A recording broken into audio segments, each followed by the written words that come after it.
Picture this. It's 1943. World War II is at its brutal peak. Cities lie in ruins, armies bleed across continents, and Hitler's war machine still controls much of Europe. But in a quiet morgue in London, a homeless man's corpse is about to become one of the most important secret agents in history. This is the story of Operation Mincemeat. The deception so audacious, so theatrical, that it convinced Hitler himself to move armies the wrong way. Welcome to Obscura Vault. Shadows in Whitehall. London, winter 1943. The War Cabinet's underground bunker smells of damp stone and stale cigarette smoke. We must push through Greece. But Sicily is weaker. Churchill sits at the head of the table, puffing a cigar, listening as generals argue. France, too risky. The Balkans, too messy. And Sicily, everyone knew it was the obvious target. Churchill mutters, "We must throw them off the scent. The enemy must believe the truth lies elsewhere." In the shadows, a small team of intelligence officers from MI5's 20 Committee begins sketching something unconventional. A plan that sounds like black comedy to turn a corpse into a secret weapon. The corpse with a second life. The morgue is cold, the air heavy with disinfectant. On a slab lies Glyndra Michael, a Welsh drifter who died alone after swallowing rat poison. Forgotten by society. But tonight, Michigan 5 officers whisper over his still form, he's perfect. They give him a new identity, Major William Martin of the Royal Marines. In smoky MI5 offices, typewriters clack as secretaries forge his life. A fiancée named Pam. Love letters inked with smudges of perfume. Receipts for a new shirt, movie ticket stubs, even an angry letter from his bank about overdrafts. The officers know the trick. Spies aren't undone by their weapons, but by their details. And Martin's life must be so full of detail that even German eyes won't doubt him.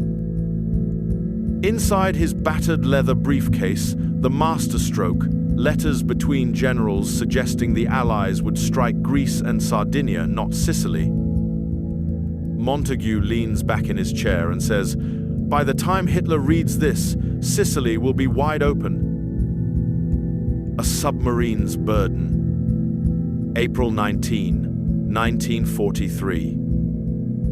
HMS Seraph slides silently through Atlantic waters.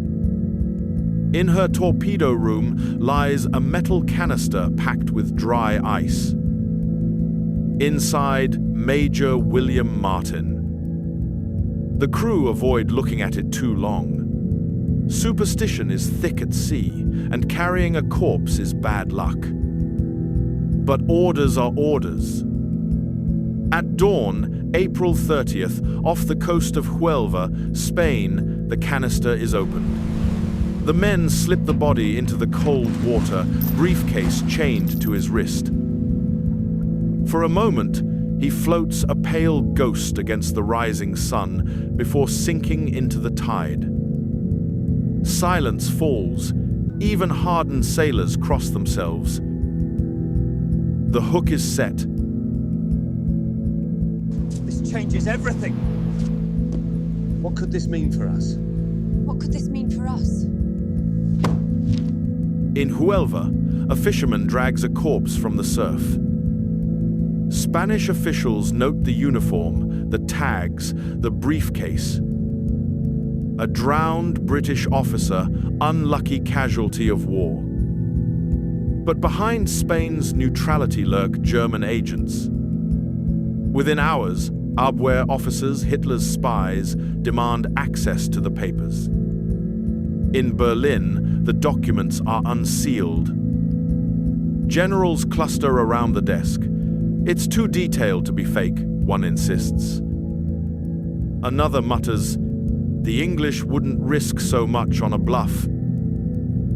The papers are flown to Hitler himself. He studies them in silence, then slams his hand on the table. Sardinia! Greece! That's where they'll come! The trap springs. Orders ripple across the Reich. Reinforcements pour into Greece and Sardinia. Panzer divisions grind eastward, away from Sicily. By July, when Allied forces storm Sicily's beaches, German defense is thin, disorganized, and shocked. Within weeks, Sicily falls. Mussolini is toppled. The Allies march toward Rome. And all because of a man who had died nameless in London. After the curtain falls. After the war, whispers of the deception leaked. Ewan Montague wrote, "The Man Who Never Was" in 1953. Hollywood turned it into a film. But the truth was stranger than fiction. The Major Martin who fooled Hitler was Glyndŵr Michael, a forgotten drifter. Intelligence officers later admitted they felt a strange bond with him. He did more for victory than many who lived, one reflected. To this day, intelligence academies study Operation Mincemeat as the gold standard of deception. Not bombs, not bullets, but stories and details powerful enough to shift armies. Closing. One corpse. One briefcase. One grand illusion. Operation Mincemeat proves that sometimes the sharpest weapon in war is imagination. If you enjoyed this dive into history's strangest spy thriller, subscribe to Obscura Vault for more hidden stories of deception, mystery, and forgotten power plays. Until next time, stay curious and remember, sometimes the dead fight wars the living cannot.